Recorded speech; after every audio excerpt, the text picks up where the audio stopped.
Hey guys, welcome back to The Readers. I hope you are having an amazing day. Let's get right into the stories. The first one is a pro-revenge story.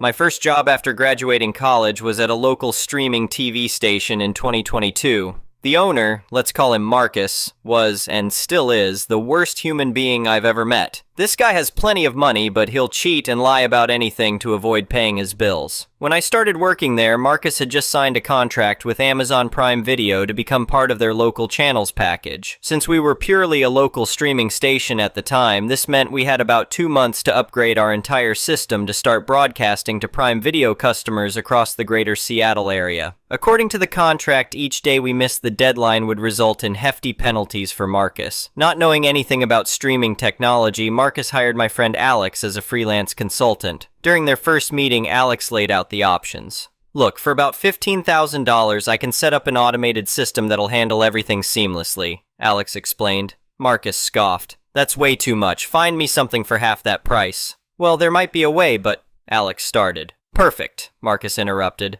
Just buy whatever equipment you need, and I'll reimburse you. I pulled Alex aside after the meeting. Don't front the money, man. Marcus is notorious for not paying people back. Alex just gave me a knowing smile. Trust me on this one. He managed to get everything working, and we went live right on schedule. Marcus was ecstatic until Alex showed up with the bill. Right on cue, the excuses started flowing. Oh, you know how it is, Marcus said, shuffling papers on his desk. Cash flow is a bit tight this month. Can we push this to next quarter? That's when Alex dropped his bombshell. Sure, no problem, Alex said casually. I'll just take all the equipment back today. Oh, and by the way, you should know that to keep costs down, someone needs to manually code the broadcast feed every single day. Takes about 5 minutes, but nobody else here knows how to do it. Marcus's face went pale. What are you saying? I'm saying you have 2 choices, Alex replied. Either pay me what you owe plus a $2,000 monthly consulting fee, or your station goes dark and you start paying those penalties to Amazon. Marcus wrote the check so fast his pen nearly caught fire. Instead of paying $15,000 for an automated system, he ended up paying more than double that amount as Alex collected his monthly consulting fee for almost a year. Alex finally felt guilty enough to train someone else at the station, but by then, Marcus had learned his lesson the hard way. The kicker? When I left the station last year, I heard Marcus had finally installed that $15,000 automated system Alex originally proposed. Moral of the story, only thinking about short-term gain will always cost you more in the long run. The next one is an entitled people story. I never thought I'd be writing one of these stories, but here we are. This all started back in early 2023 when I inherited my grandfather's Lakeside property in Michigan. It's a beautiful piece of land, about 3 acres with 200 feet of lake frontage on Lake Mitchell. The property has been in our family since the 1960s, well before any of the surrounding development began. My grandfather was a smart man. He bought this land when it was practically wilderness, built a modest cabin, and watched as the area around it gradually developed into an upscale lakeside community. The cabin isn't fancy, but it's well maintained and holds countless memories of summer fishing trips and family gatherings. When I inherited the property, I was thrilled. I'm 35, work remotely as a software developer, and the idea of spending summers working from the cabin while enjoying the lake seemed perfect. The property taxes were reasonable, and my grandfather had left everything in good order. The trouble started about 2 months after I moved in. I was working on my laptop on the deck one morning when I noticed 3 women walking onto my property like they owned the place. They were dressed in what I can only describe as casual luxury attire, designer athleisure wear and expensive sunglasses. I set my laptop aside and walked down to meet them. "Can I help you?" I called out as they approached.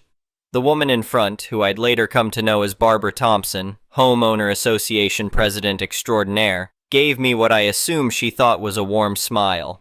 "Oh, you must be Charles's grandson. I'm Barbara and this is Linda and Margaret. We're from the Lake Mitchell Estates Homeowners Association." I nodded politely, though I was confused about why they were on my property. "Yes, I'm James. Nice to meet you." Barbara's smile widened. "We wanted to welcome you to the neighborhood properly and discuss some important matters regarding your property." Linda, a woman probably in her early 60s with perfectly coiffed gray hair, chimed in. "We were so sorry to hear about Charles. He was such a dear friend to the community." I thanked them for their condolences, though something about their tone felt off. That's when Barbara got to the point. "James, we wanted to talk to you about integrating your property into our homeowner association. The Lake Mitchell Estates community has grown significantly, and your grandfather's property is now completely surrounded by our association. It would make perfect sense for you to join." I shook my head. "I appreciate the offer, but I'm comfortable with the property as it is. My grandfather deliberately kept it independent of the homeowner association, and I plan to do the same." Margaret, who hadn't spoken yet, stepped forward. "You see, James, there's been some confusion about the lakefront access. Our residents have been using your shoreline for years to access the lake. It's become something of a tradition." This was news to me. I wasn't aware of that. "My grandfather never mentioned any agreement about public access." Barbara's smile turned slightly patronizing. "Oh, it wasn't a formal agreement. Charles was just such a good neighbor. He understood the importance of community access to the lake. We've even been maintaining that section of the shoreline as part of our homeowner association responsibilities." I was starting to see where this was going. "While I appreciate that you've been maintaining it, this is private property. I'm not comfortable with unrestricted access to my lakefront." The temperature of the conversation dropped several degrees. Barbara's smile disappeared entirely. "James, perhaps you don't understand. Our community has over 50 homes, and many of them don't have direct lake access. Your grandfather's property has been a vital part of our community's lake activities for years." "I understand completely," I replied firmly. "But this is private property, and I'm not interested in joining the homeowner association or providing public access to my lakefront." Linda stepped forward, her voice taking on a stern tone. "Young man, you need to think about the greater good of the community. We're prepared to offer you very reasonable terms for homeowner association membership." I stood my ground. "Thank you, but no thank you. Now, if you'll excuse me, I have work to do." As they turned to leave, Barbara looked back. "We'll be in touch. I hope you'll reconsider your position. It would be a shame if this became difficult." That's when I knew I needed to call my lawyer. The next few weeks were interesting to say the least. First came the letters, official-looking documents from the Lake Mitchell Estates Homeowner Association claiming they had prescriptive rights to my lakefront due to historical use. They demanded I either join the homeowner association or grant them a permanent easement for community access. Then came the visits. Every day I'd find homeowner association members walking along my shoreline setting up beach chairs or trying to launch kayaks. When I asked them to leave, they'd claim they had every right to be there because that's how it's always been. The situation came to a head when I installed security cameras and put up no trespassing signs along the shoreline. The very next day I found all the signs removed, and Barbara was leading a group of about 20 residents in what they called a community lake day on my property. That's when I called Sarah Martinez, my lawyer. Sarah had helped with the property transfer after my grandfather's death, and I knew she was thorough and didn't take any nonsense. After reviewing everything, Sarah was livid. "They're trying to claim prescriptive rights? This is ridiculous. Your grandfather had explicit documentation preventing exactly this kind of thing." She pulled out a folder. "Your grandfather filed a notice of adverse possession prevention with the county every few years, specifically to prevent any prescriptive rights claims. He also had surveys done regularly and maintained clear property boundaries. These homeowner association people are way out of line." I was relieved but also worried about the escalating situation. "What should we do?" Sarah grinned. "Oh, we're going to shut this down hard. First, we're going to send them a cease and desist letter. Then, we're going to file for an injunction to prevent them from accessing your property. And finally, we're going to sue them for their illegal attempts to claim your land." She started typing on her computer. "The best part, your grandfather kept meticulous records. We have documentation of every time he denied public access requests, photos of his property maintenance, and even security camera footage from the last few years showing him actively preventing any established patterns of public use." The cease and desist letter went out the next day. It was comprehensive and brutal, outlining not only their illegal actions but also the potential consequences. Sarah had included copies of all the relevant documentation, including my grandfather's records. The homeowner association's lawyer responded within days, trying to maintain their position, but clearly rattled by our documentation. They proposed a compromise where I would sell them an easement for a reasonable price. Sarah's response was perfect. "My client is not interested in selling any portion of his property rights. Any further attempts to access the property without permission will result in immediate legal action for trespassing and harassment. But Barbara and her crew weren't done yet. They tried a new tactic: pressure from other residents. I started receiving calls and emails from neighbors, some pleading, others threatening, all insisting that I was destroying community property values by denying lake access. The final straw came when I found a crew from the Homeowner Association's landscaping company on my property, claiming they had been maintaining this area for years and had authorization to continue doing so. I called the police for trespassing, and Sarah filed for an emergency injunction. The judge granted it immediately, barring any Homeowner Association members or their representatives from accessing my property. That's when Sarah dropped the hammer. She filed a lawsuit against the Homeowner Association for attempted adverse possession, trespassing harassment, destruction of property, the removed signs, tortious interference with property rights. The lawsuit asked for substantial damages and included a demand for all legal fees to be paid by the Homeowner Association. The Homeowner Association's lawyer finally realized they were in serious trouble. The documentation we had was overwhelming and their position was legally indefensible. They tried to settle. Their first offer was laughable. They would allow me to maintain my property independence if I granted them a limited access easement.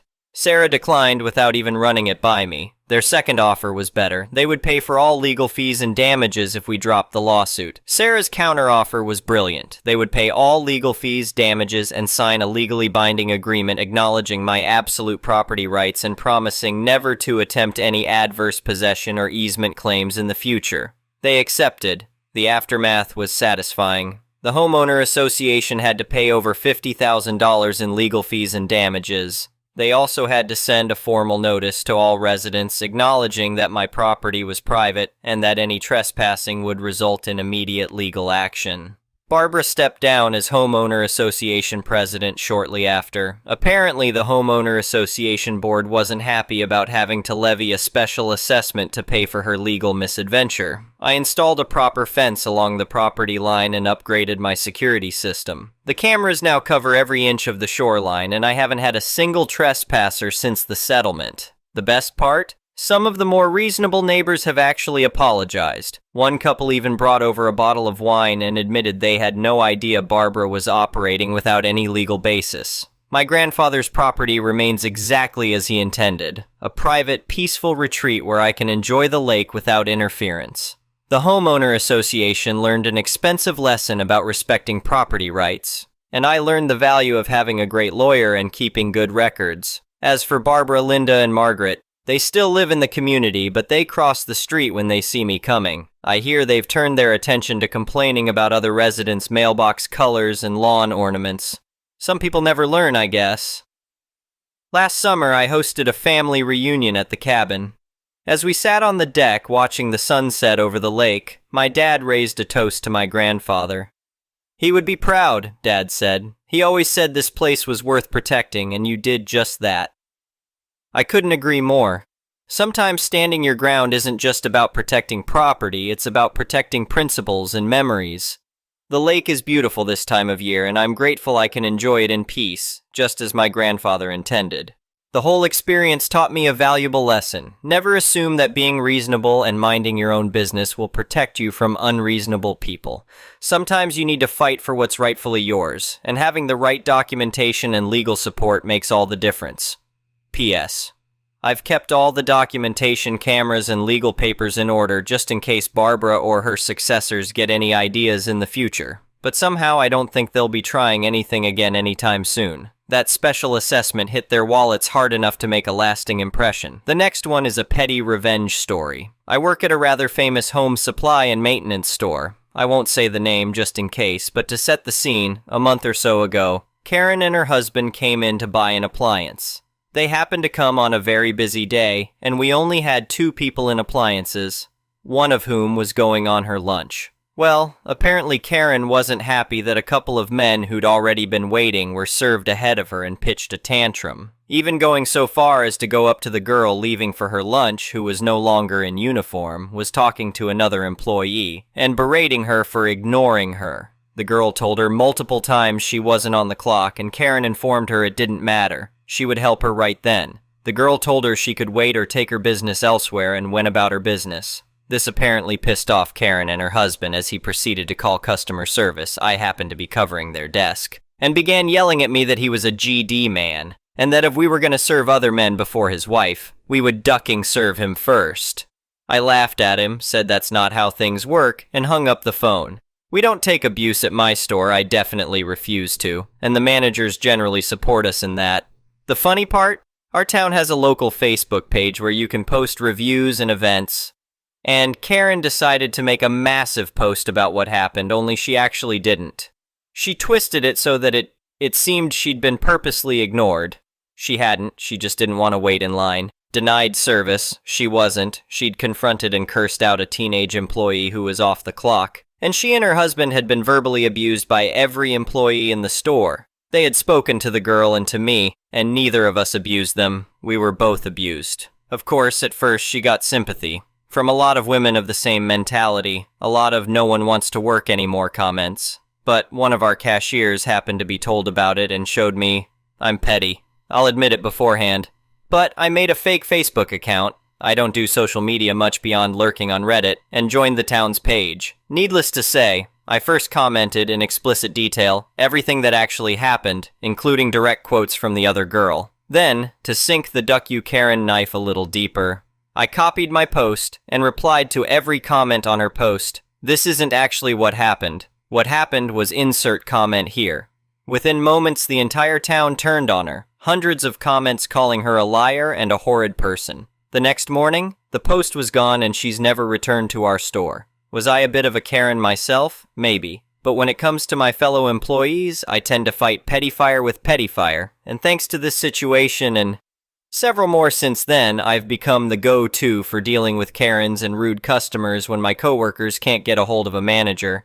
No way this can end badly, right? The next one is a malicious compliance story. At the end of every year, we have to do this ridiculous self-appraisal as part of our performance review. Normally, it's 3 or 4 questions based on your goals for the past year. Did you accomplish your goals? What roadblocks did you overcome? How did you become a better employee? Etc. This year, I got a new boss who, instead of the usual 5 goals, assigned me 25. Yes, a total of 25 highly specific goals for me to accomplish throughout the year. Since January, I've been knocking them down and moving to the next one, or working on long-range projects that included multiple goals. I did really well, all things considered, and even got a promotion. Nice. That brings us to the annual performance evaluation. I had a lot of goals, 25 of them if you recall. My plan was to write a short essay that broke down the year by quarter and outlined all of the goals I met and a short description of how meeting that goal helped the team make progress. Clean, simple, and complete. Except my boss has this form. This form includes 6 sections with 4 to 7 questions per section, for a total of 33 separate questions per goal. That's 825 questions. Each question requires at least 150 words to be considered complete. He handed me the evaluation packet last week and said I needed to turn it in by Thanksgiving. After getting a couple of questions into the thing, I realized it wasn't just asking for narrative, but data and analysis. Sometimes multiple data points per question. I spent 2 entire days just completing one goal, which comprised 12 written pages, 2 spreadsheets, and 14 separate graphics. Doing the math, I realized it was going to take me 48 business days to complete the remainder. I asked my boss if this is really what he intended, and he said, "Just do it like I said, sure thing."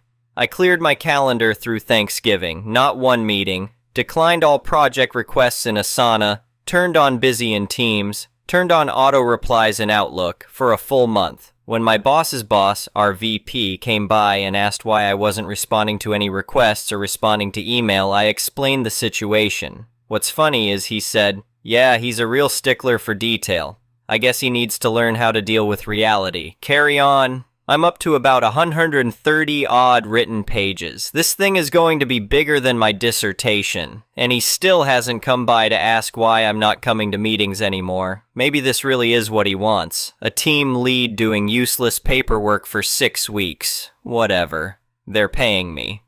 The next one is an entitled People's Story. Today I go to visit my parents and having dinner with them. After the meal, I helped her wash the dishes and cleaning. When we were cleaning, my mother and I were just having a conversation as usual. It was a regular conversation, and nothing happens until my mom talks about my communication skills and facial expressions. I know that my eyes sometimes look angry and indicates I am furious. I'm really working on how to be healing, how to control my emotion and my facial expression when communicating with stranger in order to keeping my eyes as comfortable as possible. My mom probably wants me to notice about that, and that's okay. But when talking about my eyes, my mom again recalling a story from 8 years ago, which I almost forgot about it.